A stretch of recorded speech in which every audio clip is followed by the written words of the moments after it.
Hello विद्यार्थी मित्रों, फिर से आपका स्वागत है। आज हम 7th चैप्टर देखेंगे जिसका नाम है सोच अपनी अपनी। किसी विषय के पक्ष पर विपक्ष में तर्क वितर्क सहित अपने विचारों की अभिव्यक्ति ही वाद विवाद है। वाद विवाद मौखिक भावाभिव्यक्ति का अत्यंत प्रभावशाली तथा महत्वपूर्ण रूप है। वाद विवाद में कोई एक विषय निर्धारित कर लिया जाता है।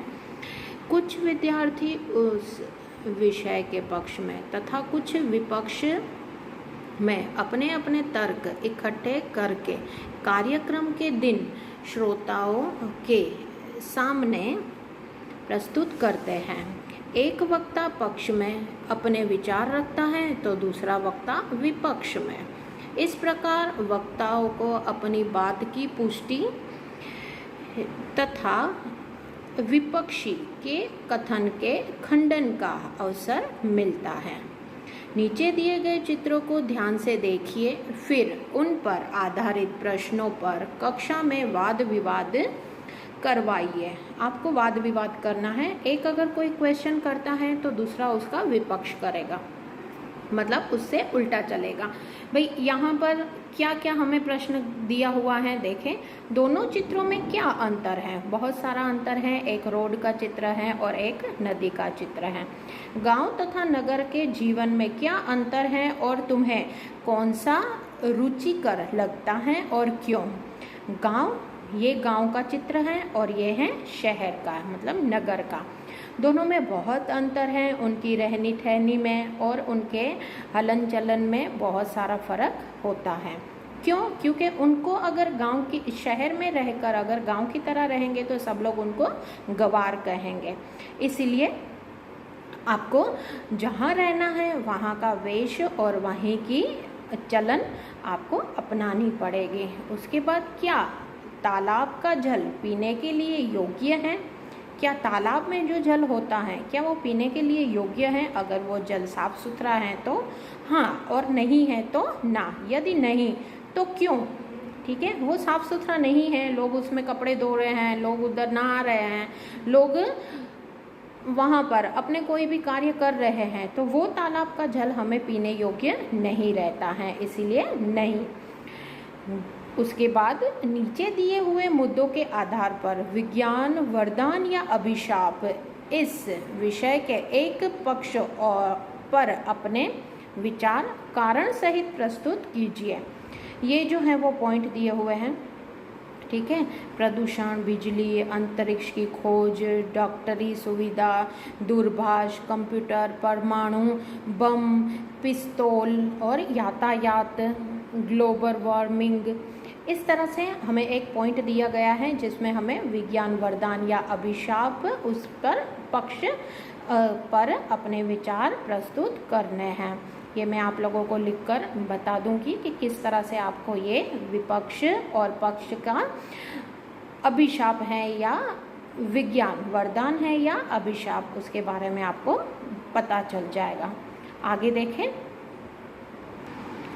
आगे पॉइंट दिया हुआ है, कौन शक्तिशाली है, कलम या तलवार? अपने विचार कारण सहित बताइए। कलम ज़्यादा तेजी से चलती है कि तलवार, उसके बारे में आपको बताना है, वो भी मैं आपको बता दूंगी। दी गई सामग्री पढ़िए और उसके आधार पर प्रश्नों के उत्तर दीजिए। ये पूरा जो ये सामग्री दी हुई है उसको आपको जेरोक्स करके अपनी बुक में, नोटबुक में चिपकाना है। जेरोक्स देखना अच्छी आए, क्योंकि इसी के नीचे इसके प्रश्न दिए हुए हैं जो इस प्रकार हैं। जैसे अंतरिक्ष की किस घटना से वैज्ञानिक उत्साहित हैं? वैज्ञानिक इस घटना से उत्साहित हैं कि अंतरिक्ष में पृथ्वी जैसा एक नया ग्रह जन्म ले रहा है। दूसरा है, पृथ्वी जैसा ग्रह बनने के लिए अंतरिक्ष में किस प्रकार की स्थिति होना आवश्यक है? पृथ्वी जैसा ग्रह बनने के लिए अंतरिक्ष में पानी मौजूद हो, इसके साथ धूल मिट्टी की परत हो, ऐसी चट्टानें हो जिसमें पृथ्वी की ऊपरी परतों का निर्माण हुआ है। ठीक है, इस तरह से। उसके बाद रेखा खींचकर सही जोड़े मिलाइए। आपको रेखा खींचनी है और सही जोड़े मिलाने हैं।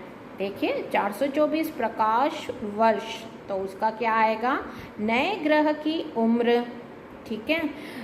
1.6 करोड़ वर्ष, उसका क्या आएगा, वैज्ञानिक, ठीक है। उसके बाद 10 करोड़ वर्ष पूर्ण ग्रह बनने में लगने वाला समय। सेकंड में आएगा पृथ्वी से नए ग्रह की दूरी। तीसरा, उसके बाद स्पिट्जन स्पेस, उसमें आएगा आपको नासा का टेलीस्कोप और कैरी सीसे वैज्ञानिक, ठीक है। ये आपको इस चैप्टर के अकॉर्डिंग इतना कार्य करना है। आगे जो विज्ञान अभिशाप हैं उसके बारे में मैं आपको लिखकर बता दूंगी। आगे इसका स्वाध्याय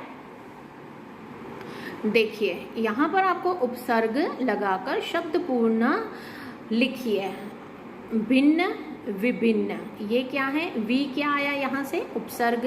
देश विदेश, पक्का अधपक्का, गम दुर्गम, योग प्रयोग, जीव निर्जीव, बल निर्बल, समझ गैर समझ, सुविधा असुविधा, वांछित अवांछित, इस तरह से। उसके बाद प्रत्यय है। प्रत्यय जो है वो अक्षर के पीछे लगता है।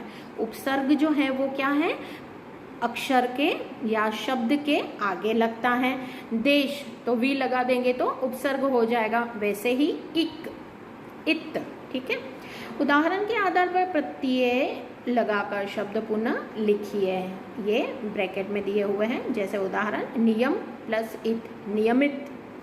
विदेश विदेशी, प्रकृति प्राकृतिक, पुत्र पुत्री, लापरवाह लापरवाही, चंचल चंचलता, यंत्र यांत्रिक, मानव मानवता, हंस हंसी, इस तरह से, ठीक है। तीसरा प्रश्न है, चित्र के आधार पर काव्य की रचना कीजिए। चित्र जो दिया हुआ है उसके अकॉर्डिंग आपको काव्य की रचना करनी है। घड़ी लगी दीवार पर टिक टिक कर तू चलती है, दिन हो चाहे रात हो, जाड़ा या बरसात हो, कभी नहीं तू रुकती है। जाड़ा मीन्स गर्मियाँ, ठीक है, या बरसात हो, वो कभी भी नहीं रुकती है। घड़ी के लिए एक अच्छी कविता है जो आपको मौखिक भी करनी है, ओरल भी आपको याद रखनी है, ठीक है। आगे देखें।